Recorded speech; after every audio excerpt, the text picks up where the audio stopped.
नमस्कार, बघूयात आजचा पहिला प्रकार। आता हा पदार्थ तयार करण्यासाठी इथे मी 1 वाटी भिजवून घेतलेले पिवळे वाटाणे घेतलेले आहे। वाटाण्यांमधील जे पाणी आहे ते पूर्णपणे नितळून घ्यायचे आणि कुकरमध्ये घालून घ्यायचं आहे। एक मध्यम आकाराचा कच्चा बटाटा घेतला, त्याची साल काढून घेतली आणि काप करून यामध्ये घालायचे आहे। अगदी चिमूटभर यामध्ये आपल्याला खायचा सोडा घालायचा आहे। खायचा सोडा घातल्यामुळे वाटाणे हे मऊसूत शिजले जातात। अर्धा चमचा हळदी पावडर घालून घ्यायची आहे। अर्धा चमचा जिरे पावडर घालायचे आहे। अर्धा चमचा गरम मसाला घालून घ्यायचा आहे। आता अर्धा चमचा चाट मसाला घालायचा आहे आणि चवीप्रमाणे मीठ घालून घ्यायचं आहे। आता वाटाणे बुडतील इतपत यामध्ये पाणी घालायचं आहे। याला मिक्स करून घ्यायचं आहे आणि झाकण लावून कुकरच्या आपल्याला 4 शिट्ट्या काढून घ्यायच्या आहे। इथे मी या कुकरच्या 4 शिट्ट्या काढून घेतलेल्या आहे। इथे आपला जो वाटाणा आहे तर तो सुद्धा छान मऊसूत शिजला गेलेला आहे। आता रगडा लगेच आपण एका कढईमध्ये काढून घेऊया। थोडासा हा रगडा आपल्याला मॅश करून घ्यायचा आहे। याला जास्त देखील मॅश करायचं नाही, थोडंसंच मॅश करायचे। या रगड्यामध्ये वाटाण्याचे मोठे चंक्स असे दिसायला हवेत, या पद्धतीने याला मॅश करून घ्यायचे। तुम्ही रगड्याची थिकनेस बघून घ्या, या पद्धतीची ठेवलेली आहे। तुमचा जर रगडा खूप घट्ट झाला असेल तर यामध्ये तुम्ही गरम पाणीही घालू शकता। इथे आपला रगडा तयार झालेला आहे। आता पॅटीस तयार करण्यासाठी 5 मध्यम आकाराची बटाटी उकळून घेतली आणि त्यांची साल काढून घेतली। बटाटी आपल्याला मॅश करून घ्यायची आहे। आता इथे मी अर्धी वाटी पोहे भिजवून घेतलेले आहे आणि पोह्यांमधील जे पाणी आहे ते काढून घेतले। पोहे घातल्यामुळे पॅटीसला बाइंडिंग खूप छान येते। आता अर्धा चमचा यात हळदी पावडर घालायची, अर्धा चमचा धणे पावडर घालायची, अर्धा चमचा जिरे पावडर घालायचे आहे, अर्धा चमचा चाट मसाला घालायचा आहे आणि अर्धा चमचा गरम मसाला घालायचा। चवीप्रमाणे मीठ घालायचं। सगळे जिन्नस व्यवस्थित हाताने मिक्स करून घ्यायचे आहे आणि याचा आपल्याला छान गोळा हा तयार करून घ्यायचा आहे। इथे मी याचा गोळा तयार करून घेतलेला आहे। आता पॅटीस आपल्याला तयार करून घ्यायचे आहे, तर त्यासाठी हाताला थोडंसं तेल लावून घ्यायचे। थोडंसं मिश्रण हातामध्ये घ्यायचं आहे आणि याचे आपल्याला छान असे हे पॅटीस तयार करून घ्यायचे आहे आणि याच पद्धतीने मी सगळे पॅटीस हे तयार करून घेतलेले आहे। आता हे पॅटीस आपण शॅलो फ्राय करून घेऊयात, तर त्यासाठी तवा गरम करून घेतलाय। यावरती तेल घालून घ्यायचे आणि तेल चांगलं गरम करून घ्यायचे। तयार करून घेतलेले पॅटीस तव्यावरती घालायचे आहे। पॅटीस दोन्ही बाजूंनी मस्त असे क्रिस्पी आणि कुरकुरीत होईपर्यंत हलक्या गुलाबी रंगावरती आपल्याला चांगले भाजून घ्यायचे आहे। पॅटीस एका साईडने भाजत आले की पॅटीस उलटून घ्यायचे आणि दुसऱ्या साईडने देखील भाजून घ्यायचे। इथे मी हे पॅटीस दोन्ही साईडने छान भाजून घेतलेले आहे। पॅटीस तयार झालेले आहे। लगेच आता हे पॅटीस आपण एका प्लेटमध्ये काढून घेऊया। आता रगडा पॅटीस कसा असेंबल करायचा ते सांगते। आपल्याला एका प्लेटमध्ये मस्त सुरुवातीला गरम गरम हा रगडा घालून घ्यायचा आहे। यावरती आपल्याला हे पॅटीस ठेवून घ्यायचे आहे। चिंचची आणि पुदिन्याची चटणी यावरती घालायची आहे। दोघंही चटणीच्या रेसिपीज चॅनलवरती अपलोड झालेल्या आहेत, लिंक तुम्हाला डिस्क्रिप्शन बॉक्समध्ये मिळेल। आता बारीक चिरलेला कांदा घालायचा आहे, पिवळी शेव घालून घ्यायची आहे, थोडेसे डाळिंबाचे दाणे घालायचे आहे, कोथिंबीर घालायची आहे आणि चिंचेची चटणी घालून घ्यायची आहे। तयार झाला मस्त असा हा रगडा पॅटीस, चवीला अगदी छान लागतो। या पद्धतीने एकदा नक्कीच ट्राय करून बघा। प्रकार क्रमांक 2, एका कढईमध्ये एक छोटा चमचा आपल्याला तेल घालून घ्यायचे। तेल गरम झालं, यामध्ये 1 वाटी आपल्याला लापसीचा रवा घालून घ्यायचा, याला दलिया सुद्धा म्हटलं जातं।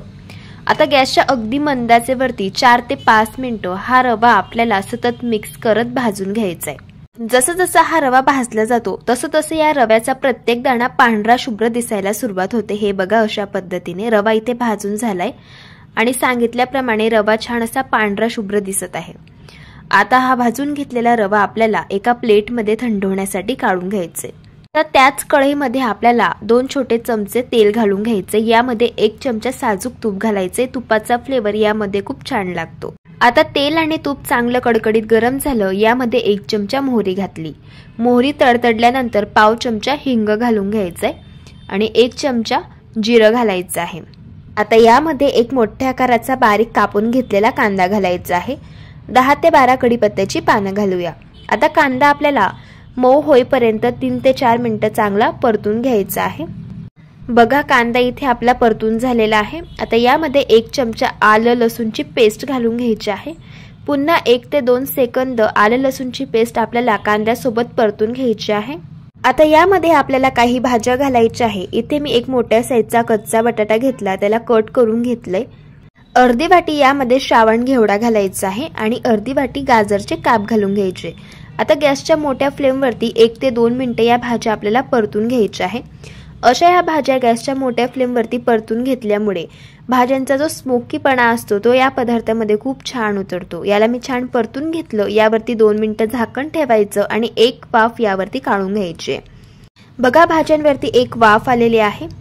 आता यामध्ये आपल्याला काही मसाले घालून घ्यायचे आहे। पाव चमचा हळदी पावडर घालायची आहे, 1 चमचा लाल तिखट घालायचं, तिखट आवडीप्रमाणे कमी जास्त करू शकता। 1 चमचा काळा मसाला घालायचा आहे। तुमच्याकडे जर हा मसाला नसेल तर तुम्ही ते बिर्याणी मसाला घालू शकता आणि अर्धा चमचा गरम मसाला घालून घ्यायचा आहे। आता मसाले छान भाज्यांमध्ये मिक्स करून घ्यायचे आहे। मसाले जळू नयेत त्यासाठी यामध्ये अर्धा कप आपल्याला पाणी घालून घ्यायचे आणि पुन्हा याला मिक्स करून घ्यायचे आणि 1 ते 2 मिनिटं मसाल्यासोबत आपल्याला या भाज्या चांगल्या परतून घ्यायच्या। बघा इथे मी या भाज्या परतून घेतल्या। आता यामध्ये आपण भाजून घेतलेला हा लापसीचा रवा घालून घेऊया। अर्धी वाटी यामध्ये आपल्याला मुगाची डाळ घालायची आहे। मुगाची डाळ मी 2-3 वेळेस पाण्याने वॉश करून घेतलेली आहे। आता हे सर्व जिन्नस आपल्याला या भाज्यांमध्ये मिक्स करून घ्यायचे आहे। आता यामध्ये आपल्याला पाणी घालायचे। ज्या वाटीने आपण दलिया मोजून घेतला होता त्याच वाटीने 4 वाटी पाणी मी गरम करून घेतलं आणि ते पाणी यामध्ये घालायचे। सगळ्यात शेवटी यामध्ये चवीप्रमाणे मीठ घालून घ्यायचं आहे। आता झाकण ठेवायचं आणि 7 मिनिटं गॅसच्या मंद आचेवरती आपल्याला याला शिजवून घ्यायचे। इथे आज आपण दलिया खिचडी बनवत आहोत। आता ही खिचडी आपल्याला या 7 मिनिटांमधून 2-2 मिनिटांनी मिक्स करत जायची आहे, म्हणजे खिचडी तळाला चिटकणार नाही। आता पुन्हा झाकण ठेवायचं आणि याला आपल्याला शिजवून घ्यायचे। बघा मी याला शिजवून घेतलेला आहे। तयार झाली इथे आपली दलिया खिचडी। मस्त अशी गरम गरम आणि लुसलुशीत अशी ही दलिया खिचडी चवीला अगदी भन्नाट लागते आणि सगळ्यात महत्त्वाचं भरपूर सारे प्रोटीन्स युक्त तयार होते। आता सगळ्यात शेवटी यामध्ये आपल्याला कोथिंबीर घालून घ्यायची आणि याला मिक्स करून घ्यायचे। कधी कधी रात्रीच्या स्वयंपाकाचा कंटाळा येतो, भाजीपोळी खायची इच्छा होत नाही, त्यावेळेस आपण हा पदार्थ बनवू शकतो। चवीलाही अगदी मस्त लागतो आणि अगदी 15 मिनिटाच्या आत तयार होतो। ही खिचडी खाताना थोडंसं यावरती आपल्याला तूप घालून घ्यायचे, म्हणजे खिचडीची चव दुपटीने वाढते आणि चवीलाही अगदी मस्त लागते। अशा पद्धतीने एकदा तुम्ही दलिया खिचडी ट्राय करून बघा। प्रकार क्रमांक 3। पदार्थ तयार करण्यासाठी इथे आपल्याला 1.5 वाटी बासमती तांदूळ घ्यायचा आहे। जर घरात बासमती तांदूळ अवेलेबल नसेल, जो तांदूळ घरामध्ये असेल तो घेतला तरी सुद्धा चालू शकतं। यामध्ये पाणी घालून घ्यायचे आणि तांदूळ 3 ते 4 वेळेस आपल्याला चांगले वॉश करून घ्यायचे। तांदूळ इथे मी चांगले वॉश करून घेतलेले आहे। इथे आपल्याला फ्राईड राईस तयार करायचा आहे, तर त्यासाठी सगळ्यात आधी भात शिजवून घ्यायचा आहे। तर त्यासाठी 6 ग्लास पाणी मी कढईमध्ये घालून घेतले। यामध्ये चवीप्रमाणे मीठ घालून घ्यायचे आणि पोहे खायचे 2 छोटे चमचे यामध्ये तेल घालायचे। पाण्याला छान मिक्स करून घ्यायचे आणि या पाण्याला खडखडून एक उकळ आपल्याला काढून घ्यायची आहे। आता पाण्याला चांगली उकळ आलेली आहे। आता हे तांदूळ यामध्ये आपण घालून घेऊया। आता हा तांदूळ आपल्याला 90% शिजवून घ्यायचे। जास्त तांदूळ ओव्हरकुक करायचं नाही, नाहीतर मग जो फ्राईड राईस आहे तर त्याचा लद्दा तयार होऊ शकतो। त्यामुळे तांदूळ आपल्याला 90% शिजवून घ्यायचा आहे। जसं आपण बिर्याणीसाठी तांदूळ शिजवून घेतो ना, त्याच पद्धतीने हा तांदूळ आपल्याला शिजवून घ्यायचा आहे। इथे मी हा तांदूळ शिजवून घेतलेला आहे, बघू शकता।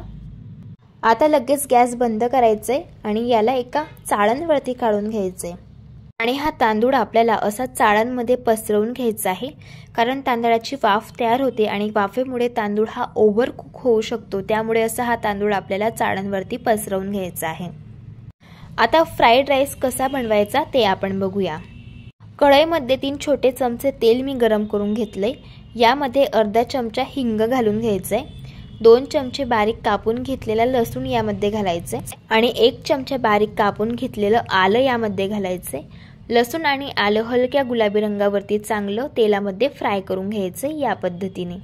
आता यामध्ये अर्धी वाटी बारीक कापून घेतलेले बीन्स घालायचे, अर्धी वाटी यामध्ये आपल्याला शिमला मिरची घालायची, अर्धी वाटी गाजर घालूया आणि 1 वाटी बारीक कापून घेतलेला पत्ता कोबी घातला आणि 1 वाटी यामध्ये कांद्याची पात घालून घ्यायची आहे। आता या सगळ्या भाज्या गॅसच्या हाय फ्लेमवरती क्रिस्पी आणि कुरकुरीत होईपर्यंत 3 ते 4 मिनिटं चांगल्या आपल्याला परतून घ्यायच्या आहे।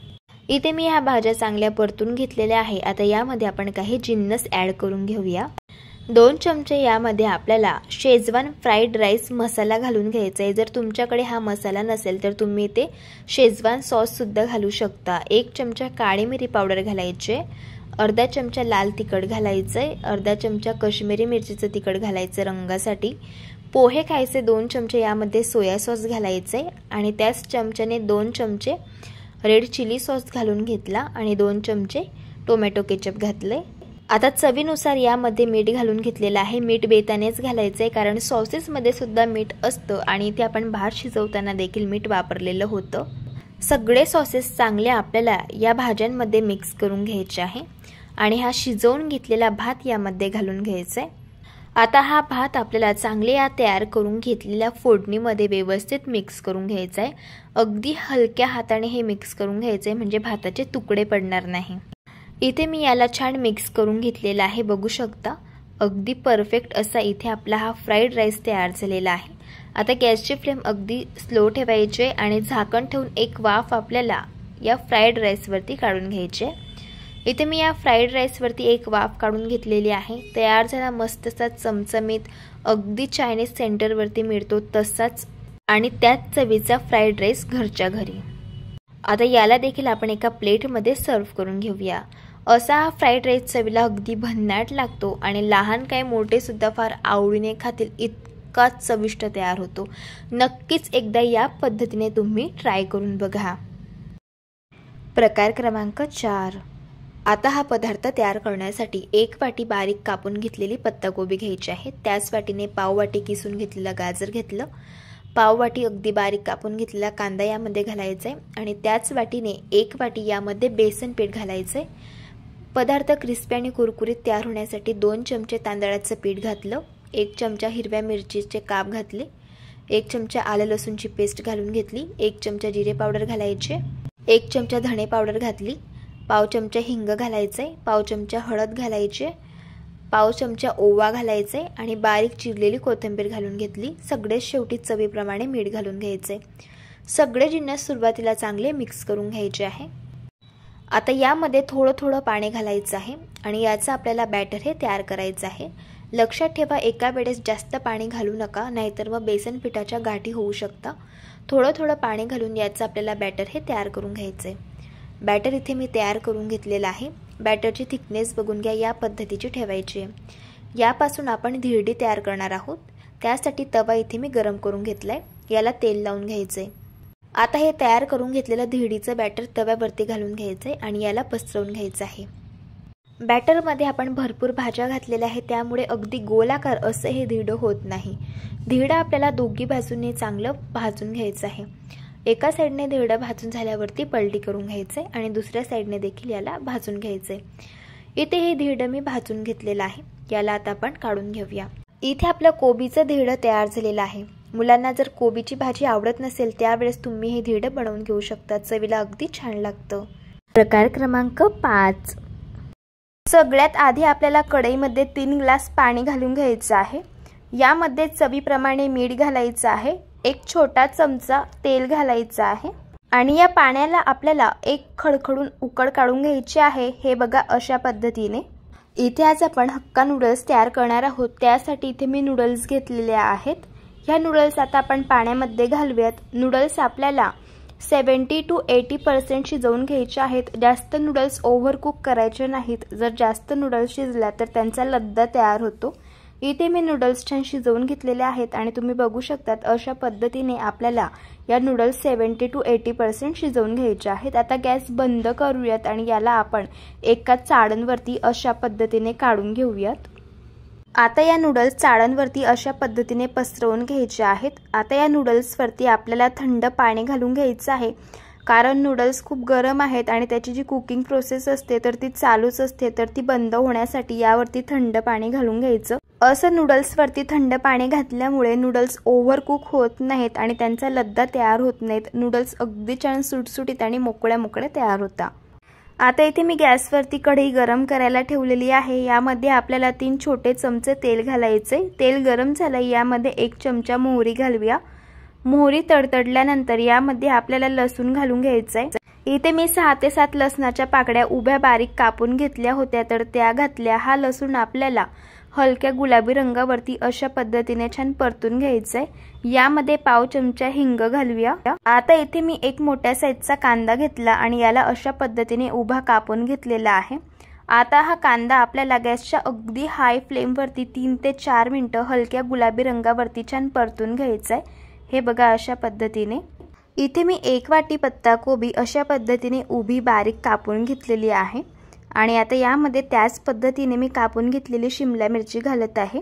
आता या भाज्या गॅसच्या अगदी हाय फ्लेमवरती 4 ते 5 मिनिटं आपल्याला परतून घ्यायच्या आहेत। या भाज्या शिजवून घ्यायच्या नाहीत। अशा या भाज्या 4 ते 5 मिनिटं गॅसच्या हाय फ्लेमवरती परतून घेतल्यामुळे भाज्यांचा क्रंचीनेस हक्का नूडल्स मध्ये खूप छान उतरतो आणि या नूडल्स ठेल्यावरती मिळतात तसेच आणि सेम त्याच चवीच्या तयार होतात। आता या भाज्या छान परतून घेतल्यानंतर यामध्ये 1 चमचा सोया सॉस, 1 चमचा रेड चिली सॉस आणि 1 चमचा टोमॅटो केचप घालायचे। सॉस जळू नये त्यासाठी यामध्ये आपल्याला 2 छोटे चमचे पाणी घालून घ्यायचे आणि हे सॉस भाज्यांमध्ये छान मिक्स करून घ्यायचे आहे। आता यामध्ये आपण काही मसाले घालूयात। इथे मी 2 चमचे नूडल्स मसाला घेतलाय, 1 चमचा तिखट घेतले आणि पाव चमचा हळदी पावडर घेतली। आता हे सर्व मसाले आपल्याला या भाजीमध्ये मिक्स करून घ्यायचे आहे। एक गोष्ट लक्षात ठेवायची, नूडल्स बनवताना गॅसची फ्लेम हाय ठेवायची आहे आणि ही सर्व प्रोसेस आपल्याला गॅसच्या हाय फ्लेमवरतीच करायची आहे। आता यामध्ये आपल्याला नूडल्स घालून घ्यायचे आहेत। आता सगळ्यात शेवटी यामध्ये चवीप्रमाणे मीठ घालायचे। लक्षात ठेवायचं, नूडल्स शिजवताना सुद्धा आपण मीठ घातलं होतं आणि सॉस मध्ये सुद्धा मीठ असतं, त्यामुळे मीठ हे बेतानेच घालायचं। आता हे सर्व जिन्नस आपल्याला छान मिक्स करून घ्यायचे आहेत। यावरती झाकण ठेवूयात आणि आपल्याला नूडल्स वरती एक वाफ काढून घ्यायची। हे बघा अशा पद्धतीने तयार झाल्या इथे आपल्या हक्का नूडल्स। ज्या पद्धतीची टेस्ट ठेल्यावरच्या नूडल्स मध्ये येते सेम तशाच पद्धतीची आणि त्याच चवीच्या ह्या हक्का नूडल्स आज आपण घरी तयार केलेले आहे। चवीला अगदी छान तयार होतात। अशा पद्धतीने तुम्ही एकदा ट्राय करून बघा। जर तुम्हाला आजच्या या सर्व रेसिपीज आवडल्या असेल तर रेसिपीला लाईक करा, चॅनलला सबस्क्राईब करा आणि शेजारील बेल आयकॉन प्रेस करायला विसरू नका। व्हिडिओ जास्तीत जास्त शेअर करा। तर चला भेटू एका मस्त अशा चमचमीत रेसिपी सोबत। तोपर्यंत धन्यवाद।